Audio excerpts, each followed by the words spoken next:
It's not just the screen folded and turned on its side. The Pixel 9 Pro Fold is just 2mm thicker than the Pixel 9.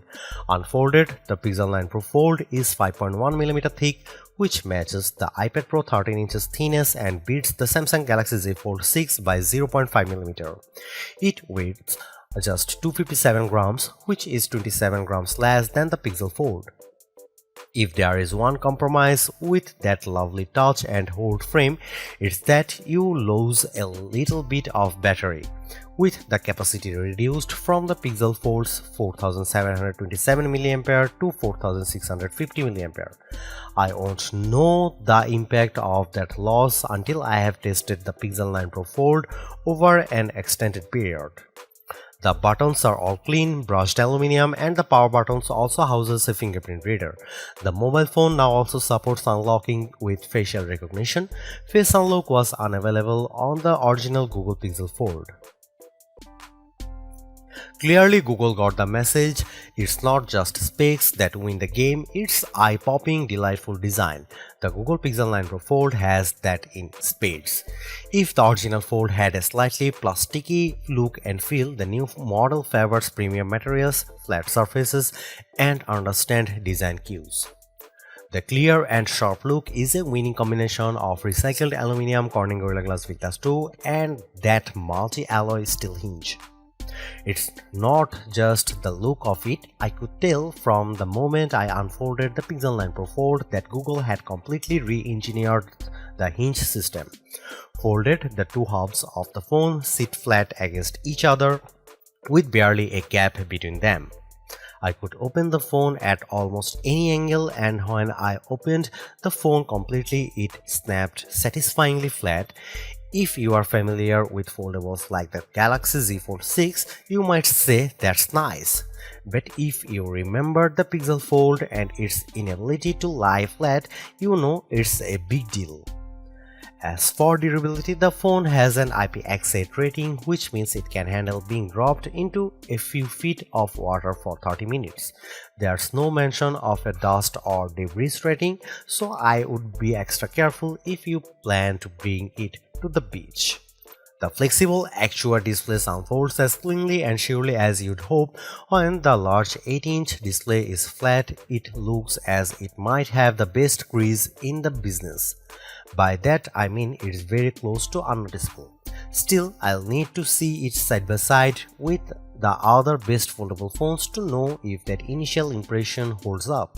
8 inches stands as the largest folding phone screen on the market, and Google has achieved this by putting the camera behind the screen and by switching back to an aspect ratio 20:9 that more closely matches competitors from Samsung and OnePlus. The original Fold had a 6:5 aspect ratio that didn't play nice with some major apps. The more squarish aspect ratio means that standard apps will look more normal and not be cut off on the main display.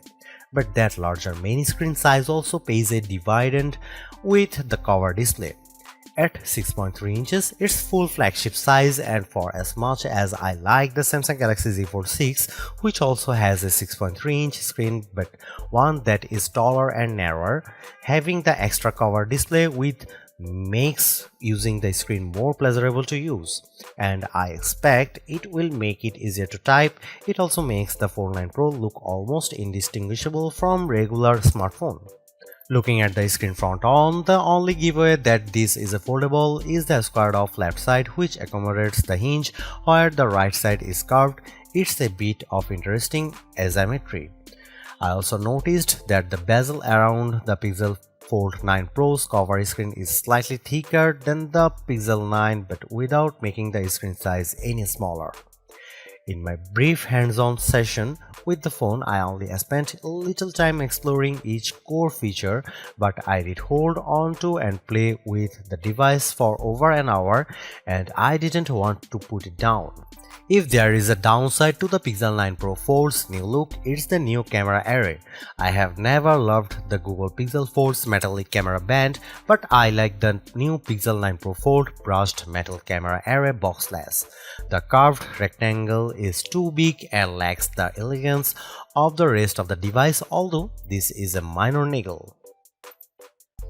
Speaking of cameras, I used all 5 of them but not enough to draw any conclusions. Here's what you get with the Pixel 9 Pro Fold.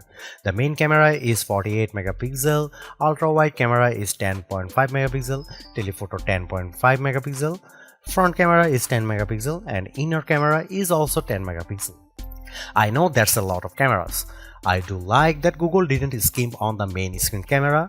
10 megapixel is more than double the megapixels you will get with the Samsung Galaxy Z Fold 6's main screen camera.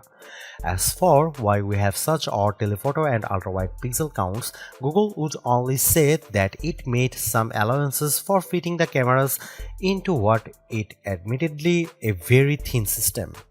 Still, none of these numbers are huge upgrades over the previous camera array. The cover and main screen cameras got a small megapixel upgrade. The ultra-wide jumps from a 121-degree field of view to 127 degrees. I am also glad Google didn't downgrade from 5x optical zoom to 3x zoom.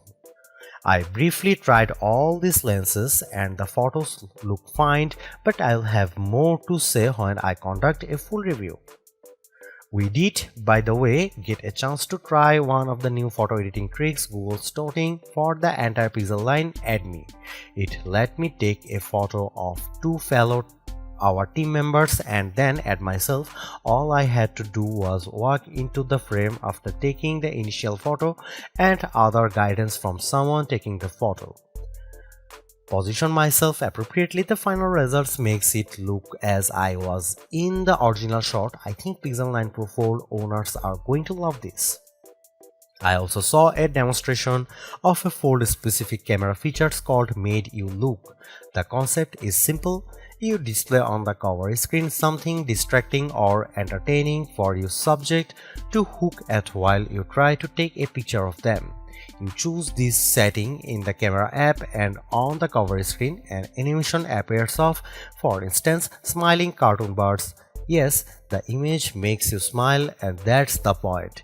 A child will look at it and laugh and you will get a great photo of them. Meanwhile, the main screen on the other side is still a big, unobstructed viewfinder. It's a small but clever and fun little photography feature. As with the most other core features, I don't have much to say about performance at this stage. Inside the Pixel 9 Pro Fold is Google's new Tensor G4 chip. Google claims the chip is capable of 45 TOPS or tokens per second, and that is 20% faster for web browsing and 17% faster on app launching. Benchmarks will help me see how it compares to Apple's A17 Pro chip in the iPhone 15 Pro and Qualcomm's Snapdragon 8 Gen 3 in the Samsung Galaxy Z Fold 6. I am pleased that Google has squeezed in 16 GB of RAM, especially because a chunk of that is apparently devoted to handling onboard AI tasks. One of those AI tasks will be powering Google Gemini and especially features like Gemini Live. This adds a conversational AI chatbot that can answer questions in a natural sounding voice and handles interruptions better than some people I know. In my chat, I asked Gemini about getting better sleep and how caffeine intake might impact my sleep. As it answered, I interrupted and I asked if I could drink Coke.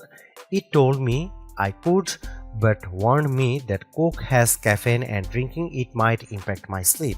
As it droned on, I interrupted and I said I had to go. It paused and said, "Okay, goodbye." Pretty impressive. The Pixel 9 Pro Fold ships with Android 14 and a promised 7 years of OS security and pixel drop updates. That's quite a commitment, especially for a phone with moving parts. If your phone holds up, the updates will be there to support it. Battery life is rated for 25 hours, which would be considerably more than you could expect from the Pixel Fold. That's surprising considering the battery is slightly smaller, but Google is claiming that its Tensor G4 mobile CPU is more efficient. I'll know better once we run some tests. The phone ships with a USB-C cable, but you will need to supply your own adapter. The device also supports QI-based wireless charging. The dual SIM 5G phone supports Bluetooth 5.3 and notably up to Wi-Fi 7 for some future-proofing. The name of this phone might seem long and less than memorable, but I think it's accurate. This is a folding premium or pro phone. Instead of standing apart from all the Pixel 9 phones, the Google Pixel 9 Pro Fold fits in well with the rest of the lineup. Overall, this is a redo done right job. The Google Pixel 9 Pro Fold looks like a regular smartphone when closed and opens into a mini tablet. The screens are sharp and bright and appear responsive. The cameras are decent if not groundbreaking, but as an overall dual-purpose package with a lot of baked-in AI, the Pixel 9 Pro Fold will, even at $1,799 probably appeal to a lot of would-be foldable phone buyers who should keep an eye out for trade-ins and other deals that will lower the price barrier to entry. I would not be surprised if it ends up near the top of our best foldables list.